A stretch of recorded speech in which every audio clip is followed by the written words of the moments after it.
From CBS News Bay Area, this is the Afternoon Edition. Right now in the Afternoon Edition, a quick hearing with major implications for the suspect accused of beating Paul Pelosi with a hammer. Good afternoon, I'm Ryan Yamamoto. And I'm Elizabeth Cook. We'll get to that hearing in just a second. But first, breaking news on Stanford's campus. The president of Stanford University is stepping down next month after concerns about how he conducted research. Mark Tessier-Levine cited an independent review of his research in a statement. It looked at 12 papers he worked on and found no research misconduct.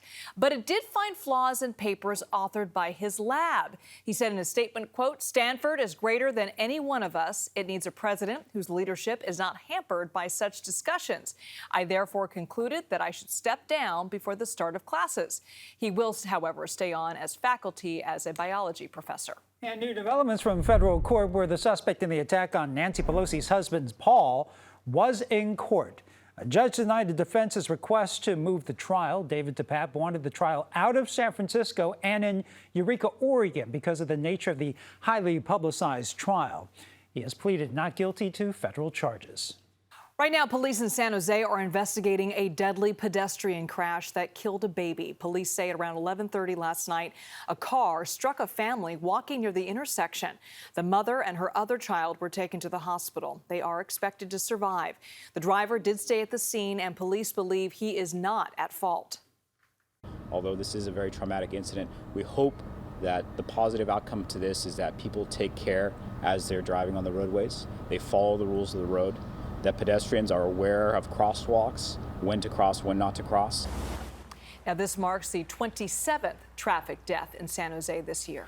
And police in Oakland now looking for whoever shot and killed 3 people in 2 separate overnight shootings.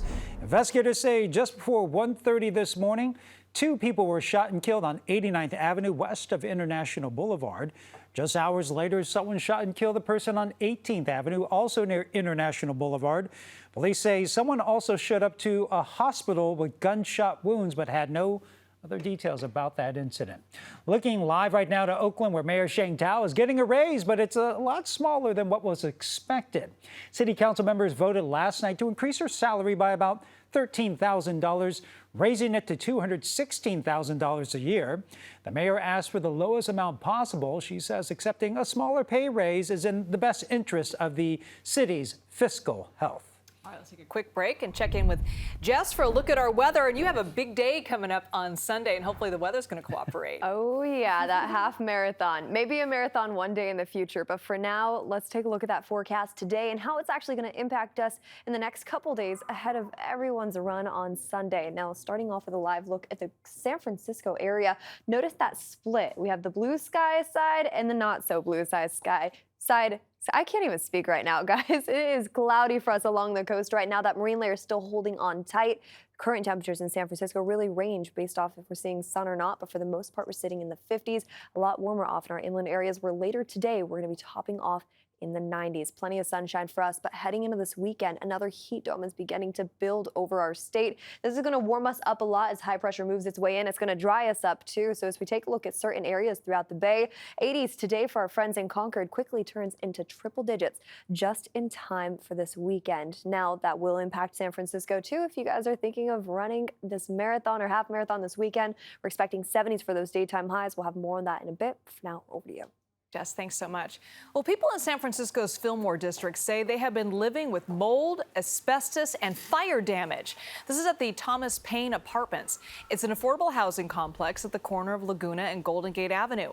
During the pandemic, they formed a tenants association to call attention to the rundown conditions at the complex. You should not have to organize like this to get your heater fixed. You should not have to organize like this and pressure like this to make sure that there's no mold in your home. You should not have to fight so hard just to make sure that you have the basic living conditions that you are entitled to. Now, we have reached out to the managers of the complex, but haven't heard back. Well, people in one San Francisco neighborhood say a homeless camp underneath their apartment has gotten out of control, and it's putting their safety at risk.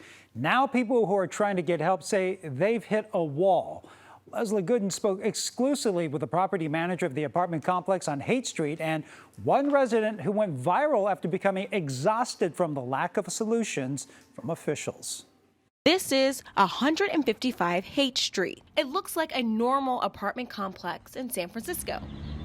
But if you venture underneath it, you'll find this encampment, created by a group of unhoused individuals. Stephen Leo, who manages the property, says the underground encampment is creating a slew of problems and health concerns. We wanted to get a better look of this underground encampment, so inside we went. What are we looking at right now? Okay, there's a makeshift fire pit here, and you can see a float lighter here to light up the fire, which creates a hazard to the building.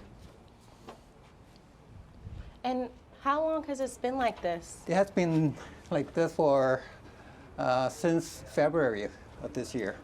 He says they have reached out to the city multiple times about this. Sharing police have been called out too, but They want us to clear the encampment because it belongs to private property.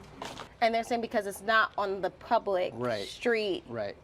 But the police can work with us. Once we clear the encampment, they will come during that day. everything from trash, human waste, and old needles can be found here. The property manager reached out to Dr. Reverend Brown with the NAACP chapter of San Francisco, whose organization has stepped in to help the growing crisis.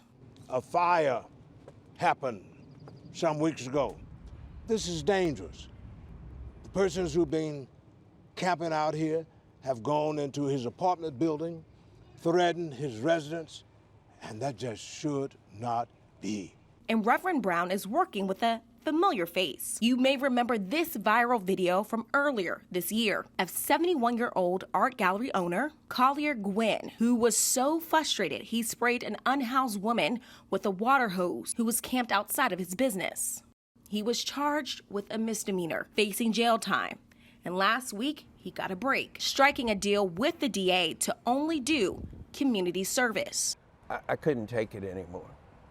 You know, I was developing PTSD. I went to the hospital twice for panic attacks. They kept putting a situation on me where people wouldn't come into my gallery. It's ordered in 35 hours. I'm hoping I'll be with this man for 200 hours.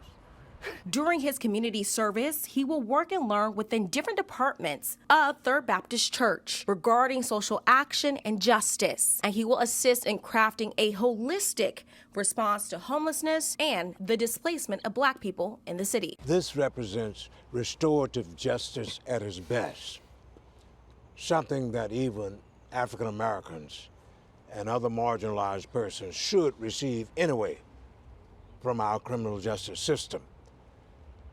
This was a crisis. And the apartment complex says police removed the encampment, but by the next day, it was right back up. And we did reach out to the city regarding this current encampment, and so far we haven't heard back.